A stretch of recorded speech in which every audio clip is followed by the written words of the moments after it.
भाई एप्पल बहुत confuse sound कर रहा है to be very honest. Like I was checking like online M4 MacBook Air के बारे में बहुत सारी वीडियोस इन सब चीज़ें अपलोड हो रही हैं एंड आई वाज वंडरिंग कि भाई एप्पल के साथ चल क्या रहा है। मतलब एप्पल यूजुअली क्या करता था कि मैकबुक एयर को ना एक साल के गैप में लॉन्च करता था। लाइक अगर 2020 में मैकबुक एयर M1 आया था तो एक साल वेट करके 2022 में आपको मैकबुक एयर M2 देखने को मिला and subsequently MacBook air M3 को भी 2024 में लॉन्च किया गया था। और क्या होता था, जब कोई नया मैकबुक एयर आता था तो पुराने वाला स्टिल लिस्टेड रहता था एप्पल की वेबसाइट पे। बट अब बिना किसी गैप के जब 2024 में मैकबुक एयर M3 आया तो अब इस साल मैकबुक एयर M4 को लॉन्च कर दिया गया।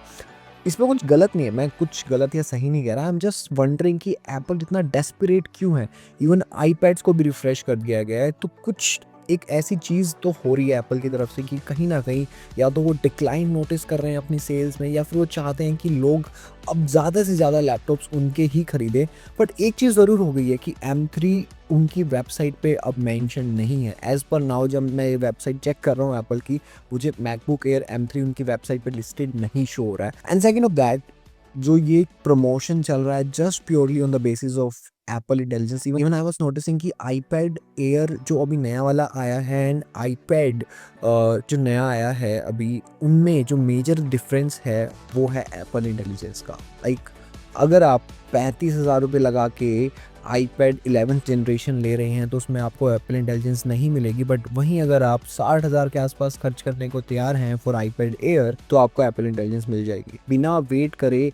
नए अपग्रेड्स लॉन्च करे जा रहे हैं। इसकी वजह से पता है क्या प्रॉब्लम होगी, अगेन जो हम बाकी कंपनीज में भी देखते थे कि जो रीसेल वैल्यू है एप्पल प्रोडक्ट्स की वो भी डिक्रीज होगी बिकॉज इतने सारे प्रोडक्ट्स मार्केट में अवेलेबल हो जाएंगे। कोई M3 खरीद रहा है, कोई M2 खरीद रहा है, कोई M1 खरीद रहा है अभी भी। और उसमें भी आपको अब M3 and M2 and M1 में 8 GB रैम वाले वेरिएंट्स भी देखने को मिलते थे।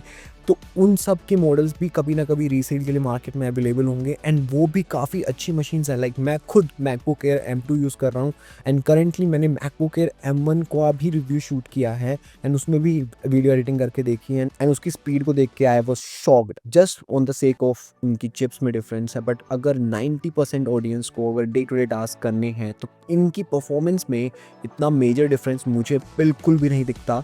तो क्या इन सब डिफरेंसेस को हम हटा के एक वैल्यू फॉर मनी डील बना सकते हैं bye purchasing MacBook Air M2 16 GB RAM वाला, या फिर इवन मैकबुक एयर M1 अगर वो बिलो 50,000 वगैरह में आज कहीं ऑफलाइन मार्केट में अवेलेबल मिल जाए, या फिर रीसेल्स में अगर कोई अपना पुराना M2 और M3 निकाल रहा है फॉर वो खरीद लेगा तो can they be the better value for money? That is the main question I come with. And this is actually very confusing. Seeing Apple doing all of this is very confusing.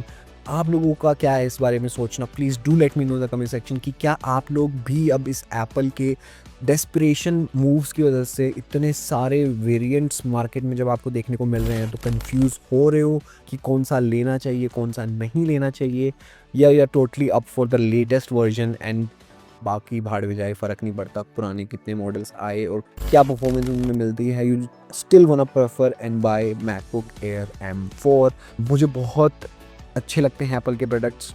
I use MacBook Air M2 and I use iPhone 15 and मेरा अभी तक का experience so far is excellent. But जब ये सब चीज़ें होती हैं as a tech YouTuber, I feel like कि थोड़ा सा जो एक एप्पल के पास चीज़ थी कि वो हर चीज़ को प्लान्ड वे में करता था एंड अगर वो कोई चीज़ लेके आता था तो उसको मीन करता था। इट डजंट लाइक कि हम कोई भी चीज़ मार्केट में डाल देंगे एंड उसके बाद हम रिस्पॉन्स के बेसिस पे उस चीज़ को हटाएंगे या फिर रखेंगे, ऐसा कम करता था Apple.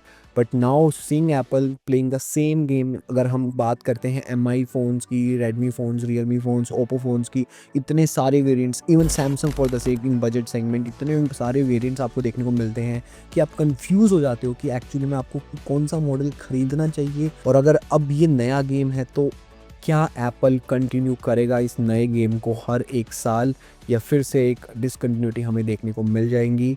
I think apple in सब चीज़ों को फिक्स कर सकता था by giving a simple explanation कि भाई हम जो आगे मैसिव चीज़ करने की कोशिश कर रहे हैं सो कॉल्ड एप्पल इंटेलिजेंस के साथ, उसके लिए हमें लेटेस्ट चिप्स डिलीवर करनी पड़ेंगी नए लैपटॉप्स में। हम चाहते हैं कि लोग उन चिप्स के साथ ही लैपटॉप्स को परचेज़ करें। हमेशा ऐसा होता था कि जो आपको अपने एप्पल के प्रोडक्ट्स की रीसेल वैल्यू मिलती थी वो काफ़ी अच्छी मिलती थी। बट अब जब एप्पल हर एक साल अपने नए अपग्रेड्स लॉन्च करेगा तो क्या आपको सेम रीसेल वैल्यू मिलेगी? बिकॉज मार्केट में इतने सारे मॉडल्स अवेलेबल हो गए हैं।